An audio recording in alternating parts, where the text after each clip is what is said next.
Part 2 of the Building the Shed Shop series. Layout. My order was delivered by a truck with a forklift. This only cost $80 more, and you can see it made it a lot easier than loading up my truck and then unloading it all myself. First, I swept the concrete to make a clean area to lay everything out.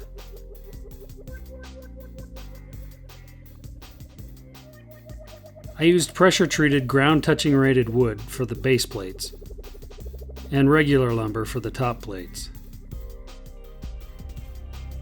I'm measuring everything out based on my blueprints.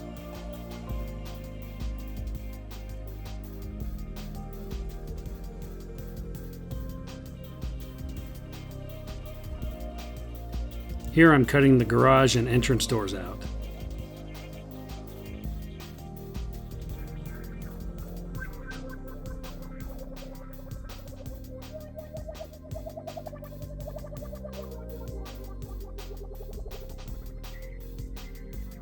Now I'm marking stud locations using 16 inches on center.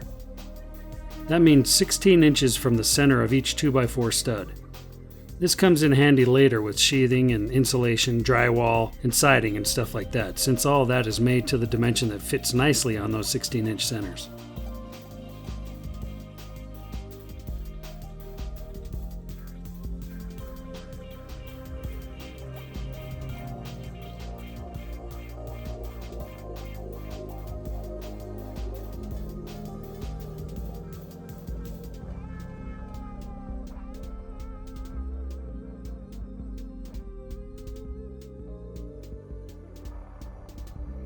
Now I transfer the marks to the top plate so I can nail the studs in the correct place without having to play around with each stud.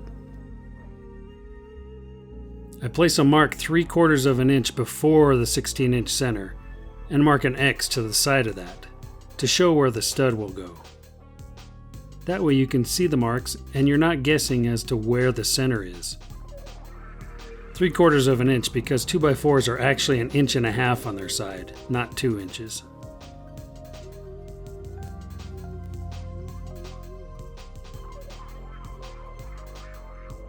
So the base plate has the cutouts for the doors, but the doors don't go all the way up to the roof, so the top plates are solid all the way across. I have to mark those 16-inch on center studs too.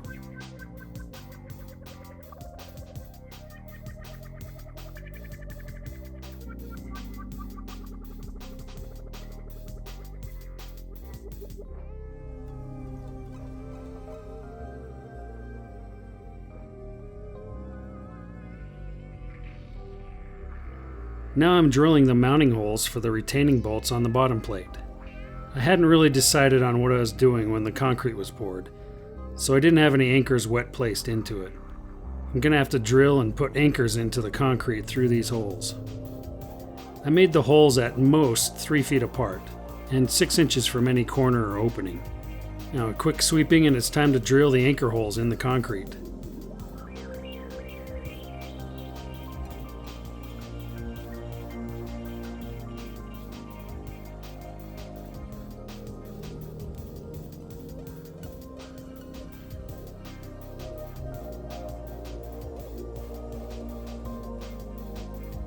I make sure that the layout is square by measuring from corner to corner. If they are the same length, it's square. Math and geometry going on here, you know.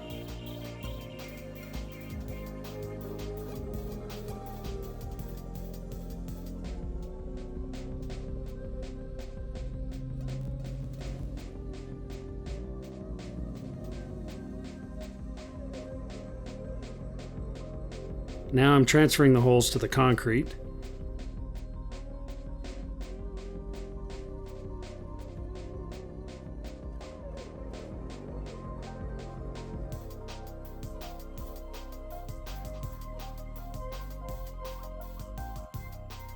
And right about now I'm just wasting time moving things around because I'm scared to drill into the slab the wrong way.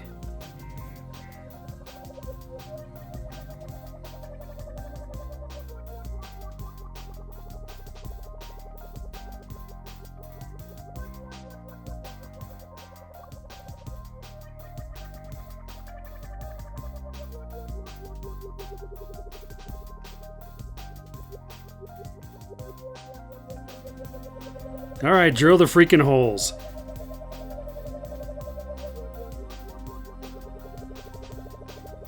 This actually went easier than I thought.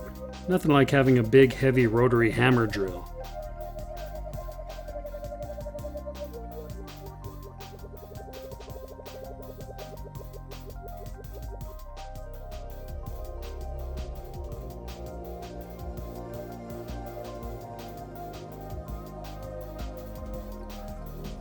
All that drilling leaves a lot of dust, so I swept it all out and then blew it out the holes with the compressor.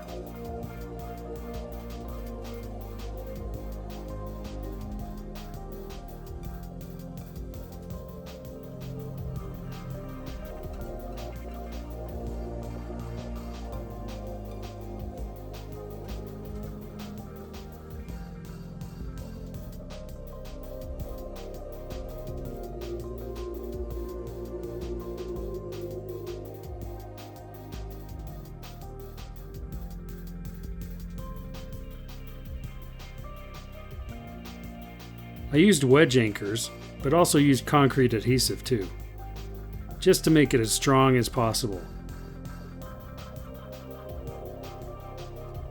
I put the anchors in the hole that were filled with adhesive and then tightened them down so that the wedge was actually engaged. This makes a super strong anchor.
Checking to make sure it's still square.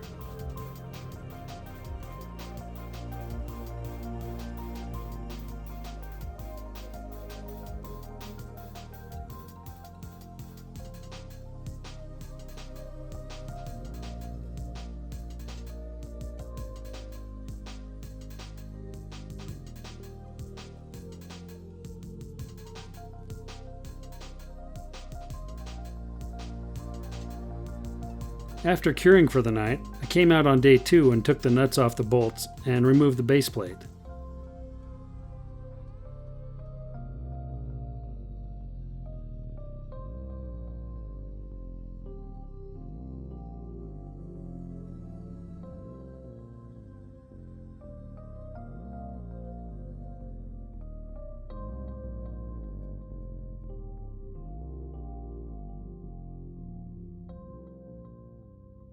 Here, one of the holes I drilled went a bit too far and broke through the slab underneath. So I filled that in with the adhesive stuff and drilled another hole and mounted another anchor and held it tight with a scrap of wood and a nut.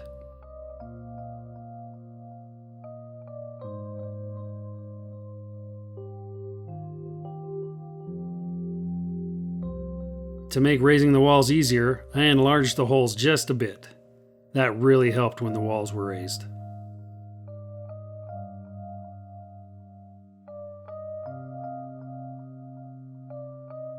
Speaking of that, stay tuned for the next video where we actually assemble the walls and then raise them.